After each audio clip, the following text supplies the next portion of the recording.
Кыргызстан. Здесь потрясающе красивая и чистая природа. Страна полна глубоких ущелий и стремительных рек, лесов и высотных пастбищ. Красота природы этого места не подвластна времени. Для кыргызов природа всегда была как мать, чья опека и защита оберегала их жизни. Человеческий мир — это мир солнечный, живой. Люди полностью связали свои жизни с природными ритмами. Вы можете представить себе огромное дерево, связующее весь мир. Верх — это крона, вершины гор, небо, птицы и верхний мир. Низ — это корни дерева, пещеры, ущелья, вода, животные. Середина — ствол дерева, это человек. Дерево — это космическая ось, это дерево, которое дает жизнь. Люди рождаются, живут и умирают на земле. После смерти земля их поглощает. Из земли вырастают злаки, травы и деревья. Это идеальный круговорот жизни.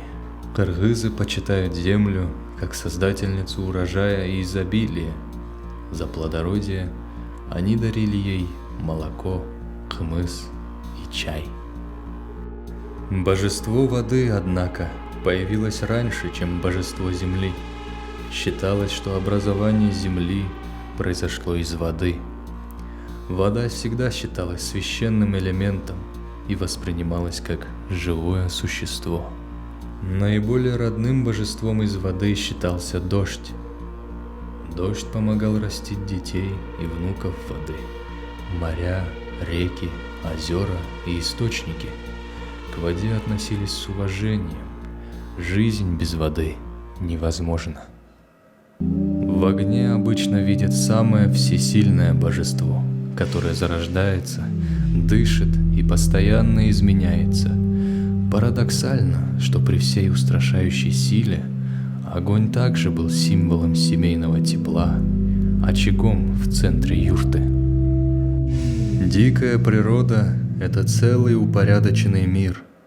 Человек же разучился быть с ним в равновесии. И я смотрю на человека, пораженный контрастом его глубокого разума и полной безрассудности. Большие перемены начинаются с того, что каждый осознает себя, свою значимость и влияние на этот мир.